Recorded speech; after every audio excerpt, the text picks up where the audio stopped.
Son ya las 10, así que aprovecho para daros a todos los que os habéis sumado a la hora oficial de inicio de este Smart Technology Topic. Os doy la bienvenida. En esta ocasión, tal y como ya sabéis, puesto que os habéis inscrito hace ya unas semanas, este Smart Technology Topic es de gestión energética integral de viviendas y edificios. Lo va a impartir Francesc Soler, que es el director general de Loxone España y Francia, un experto en la materia, y le tendremos con nosotros aproximadamente, pues lo que dura el seminario, aproximadamente 1 hora. Lo hemos planteado de manera que el seminario se hará seguido y daremos unos 10 minutitos al final para poder plantear preguntas. También os tengo que informar que si queréis las podéis ir anotando vía chat, puesto que mi compañero Jordi Auladell de KNX también es coorganizador con Smart Cluster, gestionará el tema de las preguntas al final del seminario. Aprovechamos para informaros de que este seminario se graba, lo hemos puesto a grabar desde el principio y que por tanto después podréis consultarlo, pues lo solemos subir al canal de YouTube de Smart Cluster para que podáis consultarlo de nuevo en caso de que queráis revisar parte de esta presentación. Y sin más dilación, os voy a pedir por favor que durante la sesión mantengamos los micros apagados y pasemos a dar paso a Francesc Soler, que nos va a ilustrar sobre la gestión energética integral en viviendas y edificios. Francesc, por favor. Hola, buenos días. Dejo compartir la pantalla, así nos vemos más grandes. A ver, os comento un poco cómo irá. En primer lugar, a una presentación un poco enfocado mucho a la parte de gestión energética, pero también muy al principio lo que hasta ahora todos pensamos como eficiencia energética. Para nosotros hay dos partes importantes. Una parte de eficiencia energética, que ahora os voy a comentar, y otra parte que ya empieza a ser una demanda es gestión energética, cómo gestiono mi energía o mis consumos. Vale, voy a compartir la presentación y empezamos. Al final sí que habrá un espacio para preguntas, por tanto, si ya las tenéis, si mientras voy explicando os viene a la cabeza, la planteáis en el chat y luego al final con Jordi la respondemos todas. Vale, un poco de qué es lo que voy a hablar. Intentaré luego también hacer una parte más práctica o que veáis un poco el funcionamiento de la idea que os voy comentando si nos da tiempo. Una parte importante es eficiencia energética más que versus gestión energética, que el título igual no es una cosa contra otra, sino que por un lado tenemos la eficiencia energética, por otro la gestión energética. Esto, por ejemplo, se ve muy claro con las edificaciones con el estándar Passive House. Vale, luego entraré un poco más en detalle.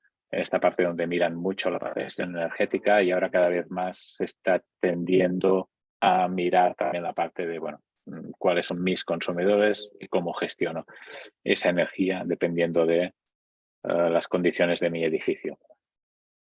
En la segunda parte, cómo gestionar la energía.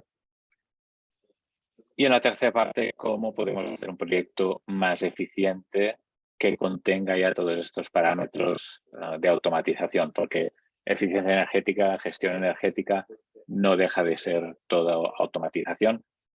Aquí hablamos normalmente mucho de domótica e hipnótica. A mí particularmente no me gusta esa diferenciación, sino que para mí es automatización tanto de una vivienda como de un edificio, como de una granja, como de unos invernaderos. ¿Vale? Por lo tanto, el campo sí que es muy grande y es un poco también la idea que os quiero transmitir en el aspecto de generar negocio, porque bueno, todos los que estamos aquí tenemos empresas, por tanto, un poco la idea es generar negocio, dónde podemos aplicar esto, aunque en algunos slides estén muy enfocados a casas. Voy a hacer un inciso de abrir un poco la mente a la visión también a muchísimos otros sitios donde se puede hacer esta integración. Empezamos. En edificios o en viviendas o en granjas o en cualquier sitio tenemos dos maneras para esta gestión energética. Además, está muy claro cada vez cuando nos tocan, normalmente cuando hay ciclos, vamos a ver si este pasa o no pasa, pero ciclos de subida de precios de energía, es cuando todos nos volvemos más ecologistas y más eficiencia. Luego, si es verdad, no podemos consumir tanto cuando nos damos realmente cuenta, cuando nos rasca el bolsillo.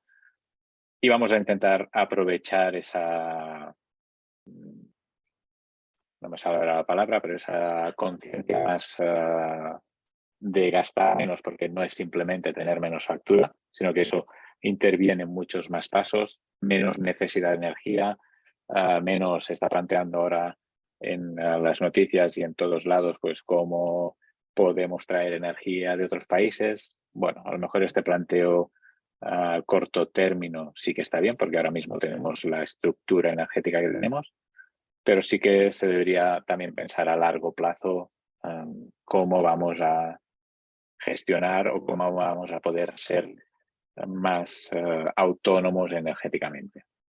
Y ahí la tecnología nos ayuda y cada vez hay muchísimos más avances en esta parte. Vale, por un lado, en primer lugar voy a hablar de la eficiencia energética, un poco lo que ya estamos, o lo que hemos hablado, estamos acostumbrados que nos comenten todos los sistemas de automatización, los diferentes consumidores que tenemos, habitualmente que es iluminación, que suele ser entre un 12 y un 20% del consumo, clima, que ya se lleva la mayor parte del consumo, sobre todo depende de en qué áreas y si es invierno, si es verano, pero básicamente este es nuestro gran consumidor. Y luego otros tips que os voy a dar de ideas. Si hablamos de eficiencia energética y primero nos centramos en la parte de iluminación, tendremos que escoger qué tipo de iluminación voy a poner. Ahora en el mercado hay muchísimas tecnologías. Podemos tener una iluminación que simplemente se encienda y se apague. Por lo tanto, cuando se enciende, pues gasta los vatios que sea esa luz. Ya no hablaré de incandescentes de LEDs, porque todo es LED. Por lo tanto, entendemos que es mucho más eficiente, pero le vamos a dar otra vuelta de tuerca en este aspecto. On-off es, yo tengo una potencia lumínica en un espacio de 20 vatios, pues gasto 20 vatios, sí o sí. Otra cosa es que pueda, con la automatización, hacer que si no hay presencia se apague, o si ese espacio tiene suficiente luz natural, no hace falta que se ponga en marcha. Entre otras cosas porque en casa nosotros podemos mirar mucho, podemos decir, hey, apaga la luz, o nosotros mismos ser conscientes, pero cuando ya entramos en edificios, en oficinas, ahí nos da igual, no pagamos nosotros, por tanto, o en el ámbito público. Poco ahí se exagera aún más porque nadie es el responsable, por tanto, pero realmente esas facturas las pagamos entre todos. ¿Vale? Por lo tanto, si podemos ahorrar de esta parte, a lo mejor tendremos para invertir en más médicos, más maquinaria, más lo que sea. ¿Vale? Por tanto, tipos de iluminación, todo será LED, o no tenemos ese gasto, sí o sí, podemos automatizarlo, que si hay suficiente luz no se me ponga en marcha, que si hay presencia se ponga en marcha, y una combinación de las dos. Otra parte es la regulación, y aquí entraríamos ya en reguladores para regular iluminación a 220, cosa que es un poco contrasentido. Cada balastro, cada LED tiene su driver y lo que estamos haciendo es alimentarlo a 220. De salida tendrá la alimentación que tenga el LED, 12, 24, 33 voltios, por tanto regulamos esos 220. No es una regulación económica y no es una regulación fácil. ¿Vale? Y normalmente cuando ya estamos por debajo del 20% de pedir iluminación, ya se suele apagar la lámpara porque no hay la electrónica no está preparada para trabajar más abajo de un 20% de regulación. Otro tipo de regulación, si entramos en el tema de los buses, hay el bus DALI, que es el más común, utilizado sobre todo en edificios para el control de iluminación, nos da flexibilidad, porque cada punto de luz puede ser programado individualmente, podemos hacer grupos por software, ya no es por cableado, y también tenemos esa regulación que lo hace el propio balastro, por lo tanto estamos igualmente alimentando 220 y regulando esa iluminación sobre esos 220, cuando ahora mismo la fuente de alimentación, la fuente de iluminación, perdón, es LED y los LEDs trabajan en corriente continua, por lo tanto siempre hay ese transformador con sus pérdidas, etcétera, etcétera. Como más económico sea un driver, más pérdidas tiene y menos eficiente es. Por lo tanto, yo puedo tener un LED de 8 vatios y a lo mejor el consumo real pueden ser 10, 11 o 12, ¿vale? Por las pérdidas de esa alimentación. O bien podemos ya pasar a hacer la regulación directamente a 24 voltios de continua, toda la parte de iluminación. Hay fabricantes, no los he visto aún en China, que a lo mejor hay, pero sobre todo en fabricantes alemanes y dentro de Europa ya están empezando a sacar luminarias directas a 24 voltios. ¿Vale? ¿Qué nos facilita esa parte? Sí que es verdad que depende de la instalación como la tengamos, las caídas de tensión pueden ser más, por lo tanto es muy importante hacer una buena planificación, pero por un lado estamos ganando eficiencia porque no tenemos ningún elemento intermedio que tenga pérdidas energéticas y la regulación a 24 voltios de continua es muchísimo más económica.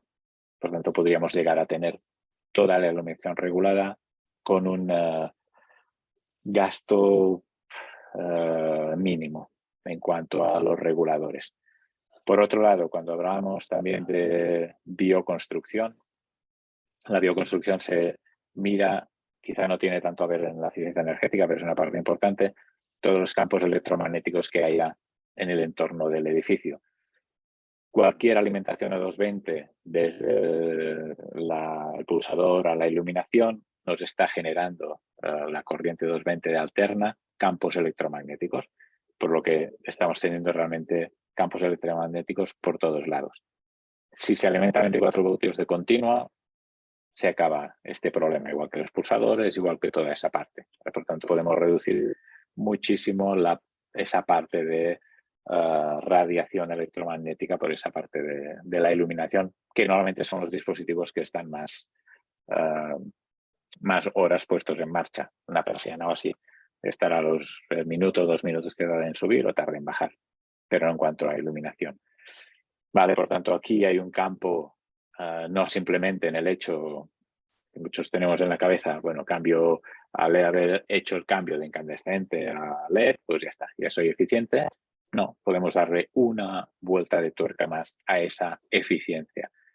Cualquier punto, tenemos que pensar que esto es muy repetitivo, el aspecto de que utilizamos la iluminación 365 días al año, etcétera, etcétera. Cualquier pequeño ahorro en esta parte nos va a beneficiar en el tema de económico factura y en el tema también de duración, de todo lo que conlleva esa parte de iluminación.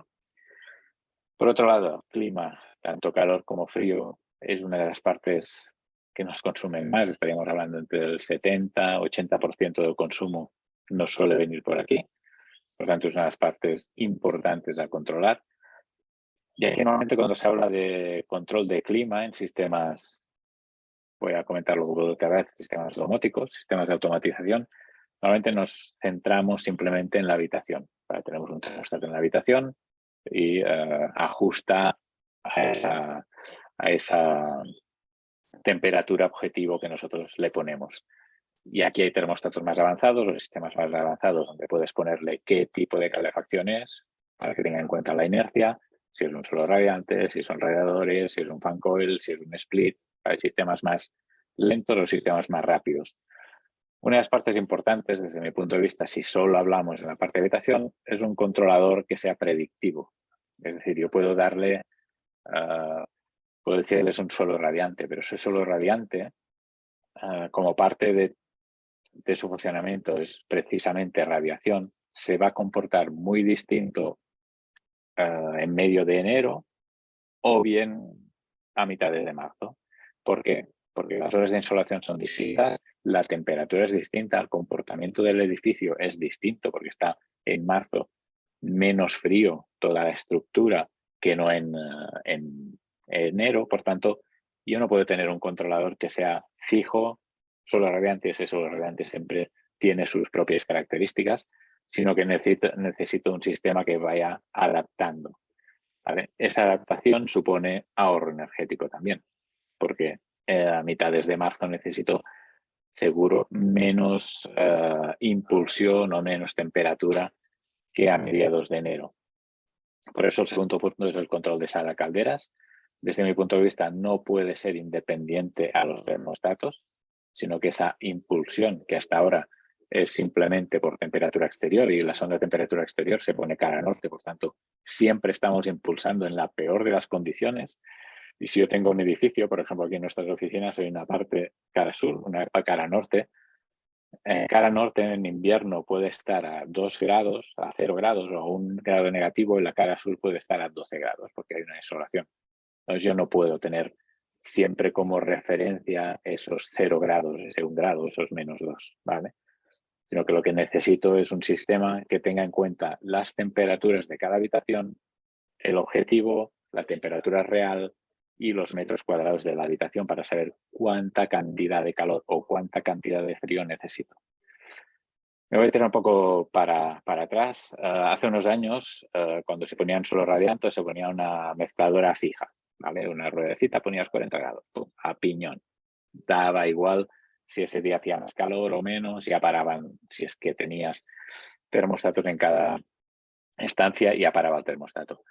Luego se cambió a tener una centralita y tener esa impulsión referente a temperatura exterior. Simplemente con este cambio, el ahorro, y me da igual si es biomasa, si es gasoil, si es gas, si es aerotermia, si es geotermia, pasamos a gastar un 25% menos. Imaginaros si ahora no tenemos solo la temperatura exterior, sino realmente ese sistema actúa dependiendo del estado interno de nuestro edificio, de temperaturas de consigna, temperaturas reales y de dimensión de esas estancias. Entonces, como mínimo, vamos a tener un 25% más de ahorro. Otra parte importante es el control de las fuentes de calor y frío. Cómo, cuándo las pongo en marcha, cuándo las paro, cuándo, si tengo, eso ya no es tan habitual en viviendas, pero si tengo un edificio con sistemas rápidos, cuándo necesito calor en ese espacio, en esa parte del edificio, o frío en el otro, porque va a depender mucho, sobre todo cuando no estamos hablando del invierno o estamos hablando de verano, va a depender mucho de la orientación. Pues tener que el sistema tenga esa capacidad, que no tenga que estar yo pensando, voy a hacer eso, voy a hacer lo otro. Otra parte importante, la protección solar. Estamos hablando de persianas venecianas, toldos. Para haceros una idea, porque un poco cuando empecé a estudiar todo este tema, tú te pones en invierno al lado de una ventana que entra sol y dices, ostras, qué bien. Por tanto, está entrando calor, por tanto, ese calor me puede ahorrar energía. Pero un poco necesitaba bueno, ¿cómo lo valoro eso? ¿Cuánta cantidad de calor, cuánta cantidad está entrando? Entonces, en ciertos sitios que lo pregunté, información que estuve buscando, a grosso modo tenéis que tener en cuenta que cada metro cuadrado de ventana donde le toque el sol nos puede generar hasta 1 kilovatio de potencia energética. En invierno, para bueno, necesito que si yo no estoy ahí en casa, pues suban las persianas y que tenga ese aporte de calor. Y en verano, para malo, por tanto, tengo que tener asociada esa protección solar en verano. Para que tengáis también una idea, trabajar con protección solar o sin protección solar. Hay unos estudios que se han hecho en el centro de Europa y también aquí en España. Los podéis ver en el blog de nuestra página web. Estamos hablando de tener entre 7 y 9 grados de diferencia en verano. Imaginaros que yo tengo fuera 34 grados ambiente y con la protección que dentro pueda tener 28 o que tenga 36. Puedo tener aire acondicionado, pongo en marcha el aire acondicionado, y puedo decirle 25 grados en frío. Bajar de 29 grados a 25, esos 4 grados de salto, requiere una energía, pero es que de esos 4 ir a 10, 11 o 12 grados de salto, la energía que requiere es muchísimo más. Y más ahora con todas las máquinas que son inverter, que están muy preparadas para lo más eficientes posibles. Por tanto, el tema de protección solar no puede ser independiente al control de clima, igual que la renovación de aire. Antes se hablaba mucho de free cooling y últimamente no lo estoy escuchando demasiado, pero ahora, por ejemplo, que hace días de calor, pero por la noche baja fuera a 21 o 22 grados, simplemente si tenemos una consigna de frío de 25, el sistema lo que hace es decir, uy, la temperatura interna es más alta de que mi consigna, fuera tengo una masa de aire enorme a 22 grados, entonces no hace falta que ponga en marcha los compresores, etcétera, etcétera, con el consumo que tiene toda esa parte de las máquinas, sino simplemente con el pequeño consumo de los ventiladores puedo hacer una renovación de aire y puedo bajar toda esa inercia térmica que durante el día ha dado mi edificio. ¿Vale? Entonces, mi edificio o mi vivienda, que ahora la renovación de aire ya es obligatoria en viviendas, por tanto, bueno, no simplemente utilizarla como renovación de aire, como tener un aire más sano, sino también como apoyo a esa parte del clima. Todo esto está dentro de la parte de eficiencia energética, solo que se puede hacer de una manera. Simplemente me enfoco en control de la temperatura de cada habitación, punto. O bien voy añadiendo toda esta parte de control. Protección solar, ya lo he comentado. La protección solar normalmente depende de los sistemas. Hay gente que instala sensores de luminosidad en cada fachada o hay estaciones meteorológicas con chip de GPS, como si te pudieras mover la casa de un sitio a otro para hacer esa protección solar.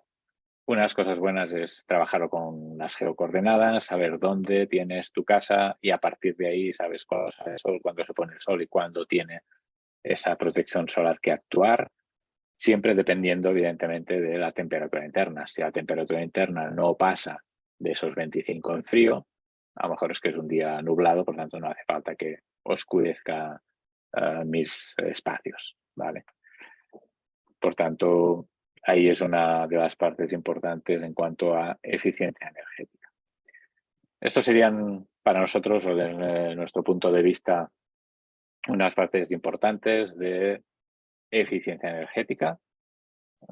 Si estáis puestos en sistemas de automatización, quizá habéis visto alguna cosa distinta a sistemas que conozcáis, ¿vale? Y otra parte, y que mucha gente cuando hablo de esto dice, esto es el futuro. No, realmente ya se está haciendo, ¿vale? La parte de gestión energética. Y la gestión energética podemos tener dos casos. En un lugar, en una parte sin generación de energía, es decir, yo no tengo ningún sistema, el más habitual es placas fotovoltaicas de generación de energía, por tanto tengo que hacer que mi edificio, mi vivienda trabaje de cierta manera, o por otro lado con generación de energía.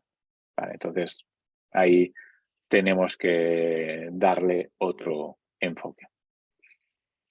Vamos a pasar a sin generación de energía, por tanto no tengo mis placas fotovoltaicas, por tanto ahí tengo que tener un control de mi potencia contratada y a partir de ahí hacer un control de mis cargas para no sobrepasar esa potencia contratada. Cuando me voy, los modos de funcionamiento, si estoy en casa, no estoy en casa, simplemente con la conexión de la alarma o con decirle, bueno, estoy fuera o estoy de vacaciones, también funcionará la casa de una manera distinta. El sistema tiene que ser suficientemente, no me gusta demasiado la palabra inteligente, pero suficientemente, lo voy a utilizar, inteligente para saber cómo tiene que gestionar la casa. Los standby killers, para no tener las teles, los ordenadores de nuestros hijos o de toda la parte de oficina. Os voy a poner un ejemplo. Nosotros en la oficina somos 15 personas. Cuando estamos fuera de la oficina, que conectamos la alarma, el consumo ahora mismo en stand-by, porque tenemos nevera y tal, son unos entre 150 a 220 vatios. Antiguamente este consumo era de entre 700 y 800 vatios. ¿Vale? Lo que hemos hecho aquí es, una vez pones la alarma, desconectamos todos los enchufes, todos los ordenadores, todos esos elementos que quedan en stand-by. Por tanto, consumimos estrictamente lo necesario. Por una parte, vemos que hay la parte de gestión de temperaturas. Aquí yo puedo tener, cuando hablamos del límite de potencia contratada, mucha gente dice, vale, limitadores de potencia, por tanto, conecto, desconecto dispositivos. No estamos hablando simplemente de conectar y desconectar dispositivos, lo veremos un poco más adelante con la parte de comunicación, sino que yo puedo, si tengo, vamos a imaginarnos que tenemos bombas de calor, yo puedo ajustar la temperatura de demanda a ese límite de potencia contratada. Si yo, por ejemplo, estoy prácticamente al límite de potencia contratada, ¿vale? Yo puedo decir, pues, a los aires acondicionados, en vez de 25 grados en frío, les doy 26. Este cambio de un grado en un inverter es brutal, el consumo, la bajada de consumo que hace. Por eso también es importante, en nuestras casas no estamos siempre con toda la luz encendida, ni estamos siempre en todas las habitaciones. Por lo tanto, es importante saber dónde hay presencia y dónde no hay presencia para poder hacer un ajuste de temperaturas. Imaginaros eso en una oficina, ¿vale? Sin tener que pensar en nada. Yo voy a la sala de reuniones. No estamos hablando de tener la temperatura o la máquina de clima parada, sino ahora que estamos en invierno, vamos a suponer una temperatura de frío de 27 grados, por lo tanto yo vengo de fuera de 30 y pico, noto frescor. Cuando hay presencia bajo a 25, esos 2 grados son sistemas rápidos, por lo tanto los bajan rápidos, por lo tanto mi percepción prácticamente es cero de que yo he entrado y no tenía esos 25. Pero tener esos 2 grados más de mantenimiento lo que hace es que mi consumo eléctrico se reduzca muchísimo. Si tenéis alguna manera de leer el consumo instantáneo que tenéis en casa o en las oficinas y haced esta prueba de bajar una máquina, un par de máquinas o bajar todo el sistema, en este caso subir de temperatura 1 grado simplemente, veréis cómo cambia esa demanda, ¿vale? Y luego control de consumidores. Control de consumidores cuando la energía está más económica. Si tengo las 3 tarifas, pues lo que hago, pues el lavavajillas, por ejemplo, o la lavadora secadora, las voy a poner en marcha por la noche. ¿Tengo que estar yo pensando, tengo que poner el temporizador de la propia máquina? No. O puede ser mi sistema, yo le digo, venga, el lavavajillas ya está a punto, por tanto ya pones tú en marcha cuando mi energía sea más económica. Y si tenemos un contrato que es variable, hay páginas web donde a través de APIs puedes ver el precio de la energía en ese momento. Por lo tanto, cuando sea más económico, poner en marcha mis electrodomésticos o avisarme porque, bueno, no sé, haga lo que sea. Esta parte de control de electrodomésticos, antes sí que cuando teníamos la lavadora mecánica con el controlador ese que quitabas 220, le dabas alimentación y ya empezaba por donde tenía que empezar. Ahora mismo necesitamos comunicarnos con los electrodomésticos, ¿vale? Por lo tanto, cuando estamos hablando de gestión energética, sobre todo tiene que ser un sistema suficientemente abierto para poder comunicarnos con todos estos dispositivos y que no cada comunicación de esas suponga un pago de un dispositivo que me habilite esa comunicación. Y sobre todo una parte importante que veremos después en cuanto a cómo realizar esa comunicación. Y cuando tengo generación de energía, ahí voy a aprovechar todo mi sistema, ¿vale? En cuanto a lo que os comentaba aquí en la oficina, cuando estamos fuera hay un consumo de 150 vatios y seguramente mi sistema fotovoltaica, que tenemos 4 kilovatios, me está dando a las 6 de la tarde, no sé, 2 kilovatios, la mitad o 1,7, ¿vale? Me están sobrando 1,5 kilovatios. Pues aprovecho, aquí tenemos lavavajillas, para poner en marcha el lavavajillas. Aprovecho esos excedentes para realmente utilizarlos en ese momento. O, por ejemplo, la combinación que se está haciendo últimamente para la parte de clima, que es aerotermia con fotovoltaica. Una de las partes donde se está trabajando más ahora en sistemas de fotovoltaica es en la parte de almacenamiento de energía. Las baterías no son económicas, las baterías necesitan mantenimiento. pero seguramente tengo dispositivos en casa que pueden hacer ese almacenaje. Si yo tengo una aerotermia, y normalmente las aerotermias te instalan un depósito de inercia, porque cada aerotermia te dice el mínimo de litros de agua que tienes que tener en tu instalación es de tanto, si es un suelo radiante. Vale, habitualmente se pone un depósito de inercia o un buffer de agua para cumplir ese requerimiento. ¿Por qué no ponemos ese depósito de inercia mucho mayor? Y con los sobrantes lo que vamos a hacer es calentar o enfriar ese depósito de inercia, dependiendo si estamos en invierno o en verano, como acumulador de temperatura para utilizarla después. Durante el día tengo energía propia, pongo en marcha la aerotermia, caliento más el depósito de inercia si fuera en invierno, y por la noche, que es cuando no tengo mi propia energía fotovoltaica, utilizo ese agua caliente para para climatizar mi edificio, mi vivienda o lo que sea. ¿Vale? Por tanto, ahí podemos jugar, o bien si tengo sobrantes y he llegado al mediodía a casa, enchufo el coche eléctrico, pues esa energía que es gratuita la derivo hacia el cargador de coches porque estaré ahí una hora comiendo lo que sea y necesito carga rápida. Pues derivo esos 4 kilovatios directamente a la parte del coche eléctrico porque es mi prioridad. Yo se lo he marcado a mi sistema así. Mi prioridad es si hay coche eléctrico enchufado, doy toda la potencia. Vale. O bien, como tenemos aquí, si alguien viene aquí de nuestras oficinas y tiene un coche eléctrico y se conecta y puedo decir, ostras, estaré solo en la visita, por tanto, un par de horas y estoy muy flojo, lo que hacemos es decir, bueno, prioridad coche eléctrico. Si necesita más potencia, porque el cargador es de 11 kilovatios y aquí tenemos contratados 9, lo que hacemos es toda la fotovoltaica hacia ahí y la parte de red jugamos con las temperaturas. Si la parte de red no son 6 kilovatios o 7, sino que solo podemos dar 4 porque estamos gastando 5 con otras cosas, cambiamos esas temperaturas del clima y enseguida ganamos ese plus. Vale, por tanto, ahí es una de las partes importantes y es donde cuando realmente un sistema fotovoltaico le sacas todo el jugo. Evidentemente podemos decir, no, yo tengo mi sistema, cuando lo utilizo y si no, volco a red. Perfecto. Pero es que a mí me están cobrando la energía, seguramente, depende un poco de los contratos, pero entre 5 y 10 veces mayor a la que me pagan la que yo inyecto.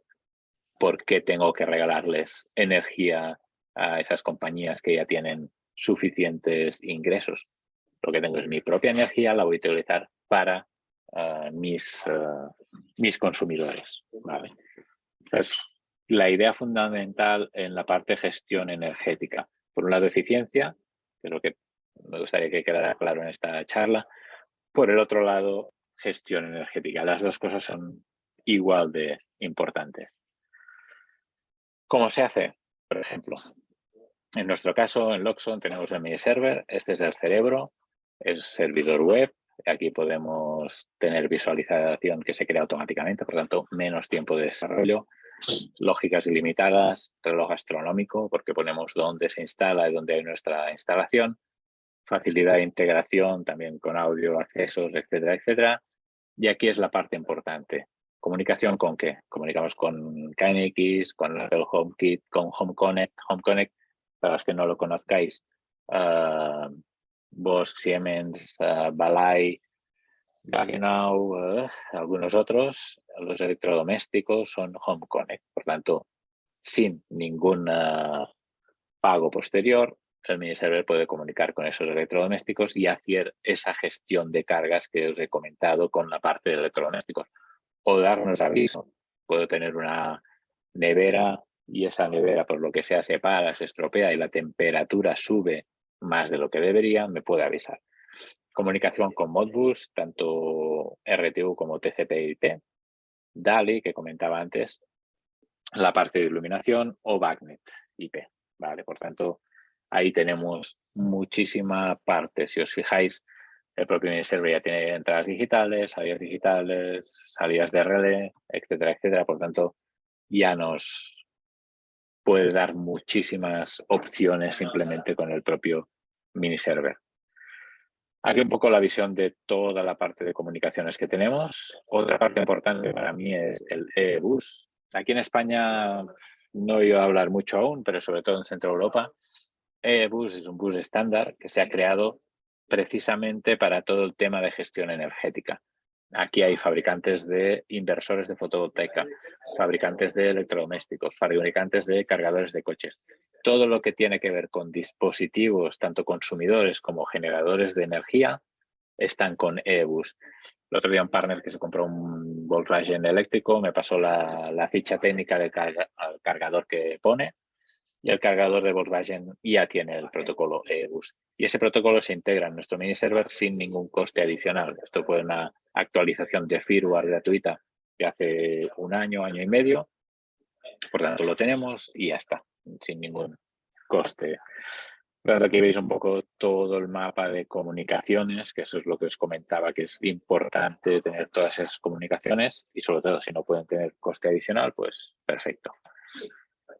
Aquí un poco la parte o el mapa de comunicaciones con diferentes tipos de interface. Aquí veis Internor, es un fabricante de ventanas alemán. Hay una parte importante para mí, es DALI, Modbus RTU, KNX, Froling es un fabricante de calderas de biomasa, típico de 485, Schuko es un fabricante de ventanas y puertas motorizadas alemán, por tanto nos conectamos a su y las podemos utilizar, por ejemplo, para renovación de aire. Vale. En la parte de comunicaciones vamos a avanzar bastante porque simplemente el hecho de actualizar el firmware del miniserver, que es una actualización gratuita, en las próximas releases que vamos a tener ahora en finales de junio o julio, vamos a tener la parte de comunicación con Samsung SmartThings, por lo tanto hay un mundo de dispositivos que se van a poder conectar. Y ahí también tenemos nuestra parte de dispositivos vía radio o vía bus, por lo tanto podemos jugar con ellos, sensores de temperatura, CO2, iluminación a 24 voltios, acceso, etcétera, etcétera. Y la parte de red, que es una de las partes más potentes, el software de configuración va directamente a red, no hay ningún cable especial ni nada para poderte comunicar. Tiene servicio de llamadas, servicio meteorológico para avanzarnos a posibles bajadas de temperatura o así y poder hacer trabajar nuestra sala calderas distinto. Dispositivos internos como son el audio server y el videoportero, o bien cualquier dispositivo externo que se pueda comunicar a través de red. ¿Vale?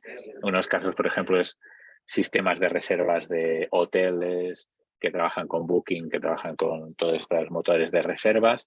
Bueno, si el hotelero sabe que tengo, por ejemplo, un hotel en Andorra, en invierno que tengo un 40% de ocupación, tienen 3 depósitos de 3.000 litros de agua caliente sanitaria, si tengo un 40% no hace falta que los tenga los 3 a 70 grados, 2 seguramente es suficiente, pero veo que el viernes voy a tener un 100% de ocupación porque viene todo el mundo a esquiar el fin de semana, entonces ya adelanto y el jueves estoy calentando el tercer depósito para que no tenga esa parte de incidencias.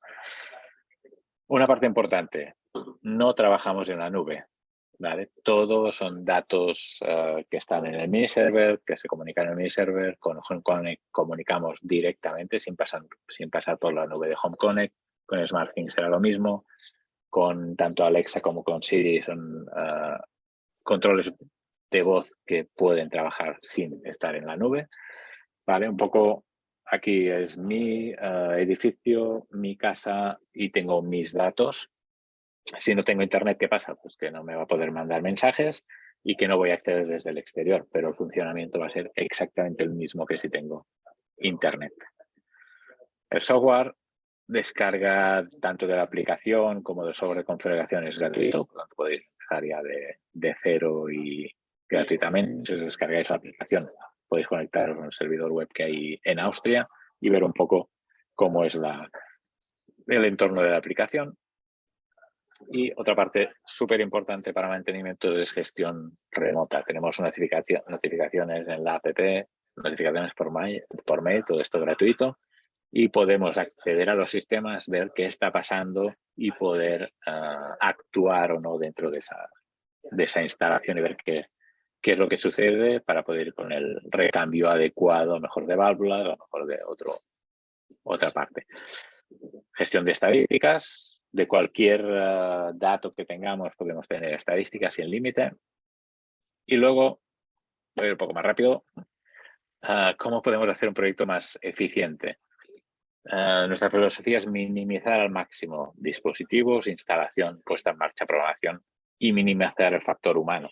Todo lo que he estado hablando es no tener en cuenta de, uy, tengo temperatura exterior más fría que la interior, pues pongo en marcha la renovación y que haya algún tipo un poco friki que lo haga y que se pueda olvidar o que no esté en la oficina y ya no se haga, sino que el sistema tiene que hacerlo. Si minimizamos toda esta parte, ¿qué ganamos? Ganamos en coste de instalación, en coste de programación, en coste de dispositivos. Por tanto, somos muchísimo más competitivos en el mercado. Aquí hay un ejemplo de una casa convencional donde los pulsadores de cada persiana, los termostatos en cada habitación, pulsadores de iluminación, y aquí tenemos el videoportero, el teclado de alarmas, el termostato, que a lo mejor pueden ser dos, porque hay sitios donde hay un termostato calor y un termostato frío, ¿vale? Y esto puede pasar a través de la automatización, a través de la minimizar pulsadores, que ahora me iba a hacer un trabalenguas, y que los propios pulsadores tengan zona de temperatura y humedad, y la aplicación, que la aplicación para nosotros siempre es un complemento. No estamos diciendo, tienes una aplicación. No, la aplicación te va a servir para, pero no tienes el edificio tiene que trabajar automáticamente. Y esta es un poco la comparativa, ¿vale? De todos los dispositivos con el cableado que eso supone y, por otro lado, cómo es una instalación, minimizando toda esa parte de material y, evidentemente, de instalación. Vale, hasta aquí quería hacer una parte un poco más práctica y tal, pero bueno, son -4. Diría que estoy en tiempo. Luego, si alguien tiene interés, lo podemos hacer o podéis contactar conmigo y a partir de ahí, pues las preguntas que tengáis. Pues Francesc, una presentación muy buena, como siempre. Se nota que dominas el tema y lo comunicas muy bien. Espero que todos los asistentes pues, hayan disfrutado de tus explicaciones. Y bueno, pues si alguien tiene alguna pregunta, a través del chat podéis preguntar. Tenemos ya una primera pregunta de Jenny. Bueno, son dos preguntas. Una, dice, hola, ¿están todas las funciones lógicas de eficiencia energética preconfiguradas en el sistema Loxone? Como por ejemplo el manejo de electrodomésticos del coche eléctrico. Sí, más que preconfiguradas, es un poco bloques que ya tienen toda esa funcionalidad. A partir de aquí, por ejemplo, prioridades o así, es el cliente final que las puede marcar, pero esa parte sí que está preconfigurada para lo que comentaba antes, y minimizar esa parte de puesta en marcha, de programación, que normalmente muchas veces es un coste alto también. Bien, y también pregunta si el TRI es un bus propietario de Loxone. Sí, el TRI es un bus propietario de Loxone, sí.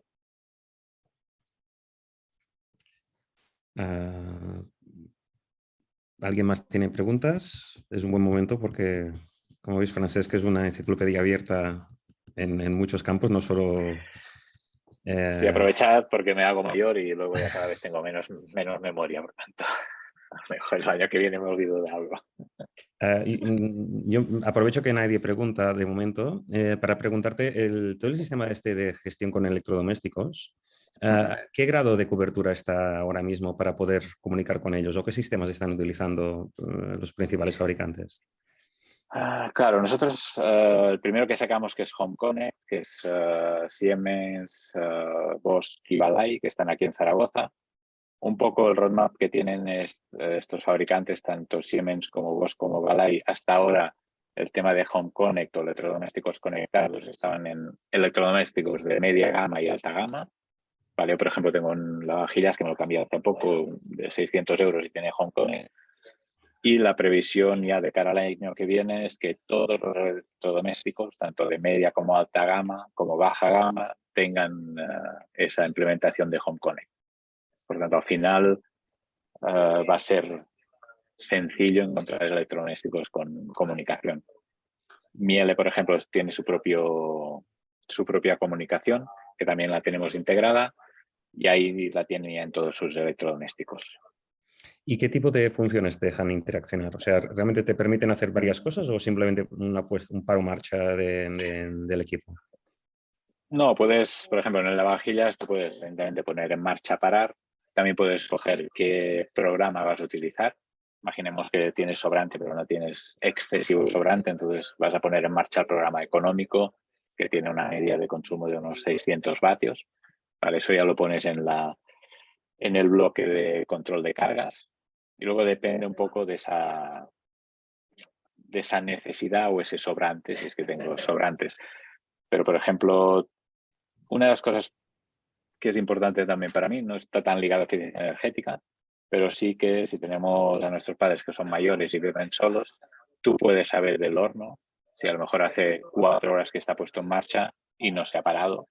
Pero quiere decir, a lo mejor se han olvidado, porque entonces puedes utilizarlo como elemento de seguridad y que avise mediante voz o mediante cualquier otro sistema a tus padres de que tienes el horno puesto en marcha, lo tienes claro. O las neveras, el hecho de poder cambiar consignas de temperatura, tener la temperatura real interna, para también dar avisos de si esas temperaturas están fuera del rango que tendrían que estar, porque hay algún problema, o si hay puerta abierta también te avisan, etcétera, etcétera. La verdad es que cuando lo sacamos hace año y medio tenía la idea de poner en marcha parar, y la verdad es que te da mucho juego el hecho de poder comunicarte. Muy bien. Bueno, Laura pregunta si lo vamos a colgar el vídeo porque se ha perdido la parte inicial. Sí, sí, se va a colgar y vais a recibir un link. Y Jenny nos vuelve a preguntar si te puedes expandir en las aplicaciones de eBus con ejemplos de control y aplicaciones y cómo se está implementando en el momento. eBus es un bus que va por red, ¿vale? Entonces, está muy pensado si os conectáis a eBus, vais a ver eBus, creo que es .org, no estoy seguro por eso. Vais a ver ahí todas las aplicaciones. Básicamente es un bus para comunicar consumidores y generadores de energía. Es decir, tenemos AMC como inversores, en la parte de inversores de fotovoltaica, cargadores de coches, electrodomésticos. Por tanto, ahí todo lo que he comentado ahora que se puede hacer con Home Connect, si hay algún electrodoméstico que tiene eBus, pues nos comunicamos con él. Y es un bus muy fácil de integrar, porque es el hecho de, al menos con nuestro sistema, es el hecho de buscar, decir, tengo un dispositivo eBus, los busco en la red, te los muestra, los añades y ya tienes todas las posibilidades de estos dispositivos. Un poco todo lo que os he comentado, de jugar con gestión de cargas, saber qué me está dando mi fotovoltaica, si tengo sobrante, no tengo sobrante. Se puede hacer a través de Modbus combinado con Home Connect, o bien si ya tengo todos estos dispositivos eBus, pues con eBus simple. Uno de los problemas o no problemas que tienen los cargadores eléctricos es que tienen un protocolo estándar, pero normalmente el protocolo estándar de los cargadores es un protocolo que está pensado para electrolineras, ¿vale? Que tengas muchos cargadores porque utilizan un BMS específico, es caro y es complejo. Entonces ahora mismo los cargadores o los controlas a través de Modbus, o bien si tienes el eBus te da esa opción de poderlos controlar. Pero un poco la idea es, da igual si nos podemos comunicar, pero da igual un poco cuál es el lenguaje, lo podemos tener, y a partir de ahí poder hablar con todos los dispositivos que tenga, ya sea con uno u otro lenguaje. Al final todos convergen ahí en el mini server y las lógicas, por decirlo de una manera, es transparente al cliente final. Si me comunico por red, por otra historia. Lo tengo ahí y puedo gestionarlo. Bien, yo aprovecho para hacerte otra pregunta. Comentabas que los sistemas de almacenaje, las baterías son caras y hay que hacer mantenimiento. ¿Cómo crees que el coche eléctrico que va a entrar en el futuro, ya en el presente, pero de una forma mucho más masiva, crees que es aprovechable para digamos, tener ese sistema de batería, aprovechando que el coche lo tenemos como parte fundamental de la gestión energética en la vivienda? Sí.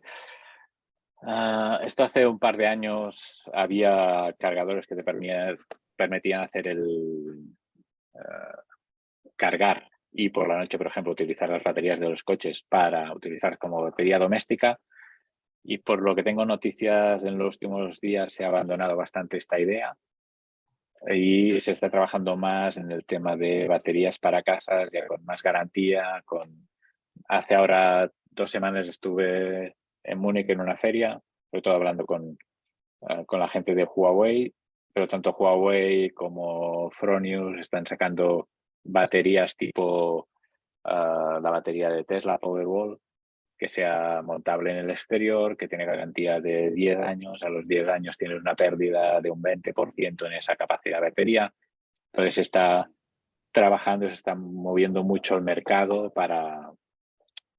Se abandona un poco esta idea de tener el coche y tenerlo como el coche fantástico que me sirve para cargar baterías, pero también para utilizarlo para casa, sino un poco tener, por diversos problemas que ha habido, sino tener, vale, la batería de la casa, del edificio, y lo utilizo para ciertas cosas. Ahí es interesante porque la parte de gestión o de automatización nos puede ayudar. Nosotros sabemos cuando el edificio, la casa va con baterías, por lo tanto podemos minimizar toda la parte de consumos. Por ejemplo, iluminación. Si no tengo suministro eléctrico exterior y tengo baterías, no hace falta que cuando vaya a una estancia tenga 100%. A lo mejor puedo verme igual con un 40%. ¿Vale? Por tanto, ya que el sistema se me adapte a cómo estoy trabajando para que esa batería dure lo máximo posible. Ahí es más donde se está trabajando, pero la verdad es que el otro día quedé bastante impresionado de los trabajos que se está haciendo, sobre todo en baterías. Placas solares que están mejorando en cuanto a eficiencia, pero también en cuanto a estética muchas veces. Y baterías tienen claro todos que es su talón de Aquiles, y la verdad es que se está trabajando de manera impresionante, incluso para edificios terciarios, y hay inversores a 800 voltios, trifásicos y racks de baterías impresionante para poder tener... Yo siempre hablaba de que la desconexión de red va a ser complicada, pero estoy empezando a cambiar un poco la idea después de lo que vi. Y estoy seguro que en 5 años habrá cambiado muchísimo toda esta parte. Pues muy bien, Francesc. No sé si alguien más tiene alguna pregunta, parece que no. Entonces, si te parece, damos por finalizada la presentación de hoy y el topic. Y, Monia, si quieres despedir. No te oímos, no te oímos. Estás silenciada. Sí, estoy muteada. Agradeceros el haberos inscrito, el haber participado, y muchísimas gracias por venir. En breve recibiréis el link al vídeo de la ponencia que estará colgado en YouTube. Os esperamos en la siguiente.